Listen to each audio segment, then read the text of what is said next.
मुकाबला करना है तो सामने आ, मर्दों की तरह। देखो तो सही कितना दम है तुझमें।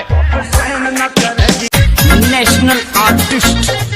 अगर बहुजन जाग गया तो समझो कि ये 15% यहाँ से भाग गया। मूर्तियां ने तोड़ो सो, दलितों के घर फोड़ो सो, आतंक मचाया से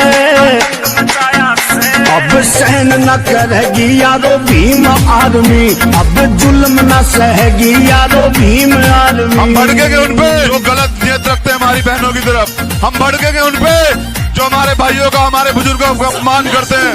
उनके लिए तो हम वाकई में ही रावण है, ये बात याद रहे सब लोगों को। उनके लिए हम वाकई में ही रावण हैं और राम हम बनना नहीं चाहते। मुल्ला मार दिया जो पढ़ने में होशियार था, चंद्रशेखर करा जेल में छोरा यो चमार का, चंद्रशेखर करा जेल में छोरा यो चमार का। जय जय जय जय जय भीम, एक एक करके मारो सो, क्यों ज्यादा जुल्म गुजारो सो, ऐसा मिशन चलाया से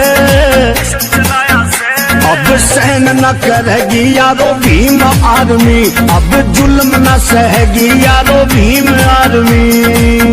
चमड़ा उतारना भी जानते हैं, उसकी जूती बनाना भी जानते हैं और वक्त आने पर उसकी जूती को किसी के सर पे मारना भी जानते हैं। मूल निवासी हम भारत के, फिर भी डर के जीवे थे, घड़ा पाप का भर गया से हम घूट सबर की पीवे थे रे, घड़ा पाप का भर गया से हम घूट सबर की पीवे थे। बाबा साहब अमर रहे, बाहर से तुम आए सो रे, क्यों इतना इतराए सो, सब समझ में आया से अब सहन न करेगी यारो भीम आर्मी, अब जुल्म न सहेगी यारो भीम आर्मी। हम संविधान को मानते हैं, संविधान का पालन करते हैं, संविधान की सुरक्षा के लिए गर्दन काट भी सकते हैं और कटवा भी सकते हैं। ये याद रहे लोगों को। जिन लोगों को भ्रम हो चुका है कि वो संविधान को बदल देंगे तो घबराओ मत। गोरे गाँव याद करा दे, फिर पछे पछताओगे। सारा बहुजन खड़ा होया तो टोहे भी ना पाओगे, सारा बहुजन खड़ा होया तो टोहे भी ना पाओगे। पाखंडवाद खत्म करो, मंजित में रहा का फरमान, मत खो अपना सम्मान, सही टाइम आया से अब सहन न करेगी यारो भीम आर्मी, अब जुल्म न सहेगी यारो भीम आर्मी।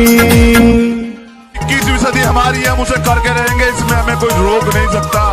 आपको दुश्मन और दोस्त को भी पहचानना होगा कि इस देश में मुसलमान तुम्हारा दुश्मन नहीं है, इस देश में ओबीसी वर्ग तुम्हारा दुश्मन नहीं है, इस देश का बुद्धिस्ट, इस देश का ईसाई, इस देश का और कोई भी अल्पसंख्यक तुम्हारा दुश्मन नहीं है। अगर दुश्मन है तो सिर्फ एक, वो है ब्राह्मणवाद। वो ब्राह्मणवाद जो आदमी के ऊपर आदमी को शोषण करने का हक देता है, जो इंसान को अछूत और जानवर को प्रेम बताता है, प्रेम करने की आवाजादी देता है, जिसके लिए वो कहता है कि जानवर इस देश में सर्वोपरि है और इंसानों में वो आपसी मतभेद करता है, उनके हाथ का पानी नहीं पीना चाहता।